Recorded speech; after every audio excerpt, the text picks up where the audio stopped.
Environmental protection versus industrial development. పర్యావరణమా అభివృద్ధి అంటే దేనికి పెద్దపీట వేయాలి? ఈ చర్చ ఇప్పటిది కాదు. మానవాళి అభివృద్ధి కార్యక్రమాలు పర్యావరణానికి వ్యతిరేకంగా ఉంటే, ఎన్విరాన్మెంట్ని డ్యామేజ్ చేస్తే ఏం జరుగుతుంది? సుప్రీంకోర్టు దీనికి సంబంధించి రీసెంట్గా ఒక జడ్జిమెంట్ ఇచ్చింది. ప్రజలకి, స్టేట్కి పర్యావరణం, క్లీన్ ఎన్విరాన్మెంట్ ఎంత ముఖ్యమో ఇండస్ట్రియల్ డెవలప్మెంట్ కూడా అంతే ముఖ్యం అని చెప్పి సుప్రీంకోర్టు ఒక అద్భుతమైన ఆర్డర్ ఇచ్చిందనమాట.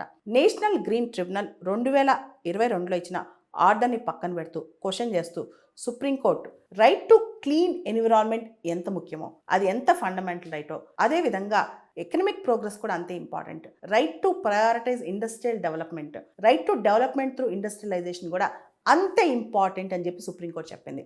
ఒక గోల్డెన్ బ్యాలెన్స్ని స్ట్రైక్ చేయాలి, ఒక అద్భుతమైన సమతుల్యాన్ని తీసుకురావాలి ఎన్విరాన్మెంటల్ ప్రొటెక్షన్ మరియు ఎకనమిక్ ప్రోగ్రెస్ మధ్య అని చెప్పి సుప్రీంకోర్టు ఈ కేసులో చెప్పింది. అరోవెల్లే ఫౌండేషన్ వాళ్ళు, మినిస్ట్రీ ఆఫ్ ఎడ్యుకేషన్ కింద వీళ్ళు కూడా వర్క్ చేస్తూ ఉంటారు. ఈ ఫౌండేషన్ వాళ్ళు కొన్ని సంవత్సరాల క్రితం ఒక రోడ్ కన్స్ట్రక్షన్ మాస్టర్ ప్లాన్కి అప్రూవ్ చేశారు. ఈ ఏరియాలో ఒక ఆర్టిఫిషియల్ ఫారెస్ట్ ఉందన్నమాట, డర్కలీ ఫారెస్ట్ అని చెప్పి. ఈ ఫారెస్ట్ అంతా పోతుందని చెప్పి లోకల్స్, అరోవెల్లలో ఎవరైతే లోకల్స్ ఉంటారో వాళ్ళందరూ నేషనల్ గ్రీన్ ట్రిబ్యునల్కి వెళ్ళారు. నేషనల్ గ్రీన్ ట్రిబ్యునల్ చెప్పింది, అరోవెల్లీ ఫౌండేషన్ మీరు మాస్టర్ ప్లాన్ని మార్చండి, దీనివల్ల ఫారెస్ట్ కట్ అయిపోతుందని.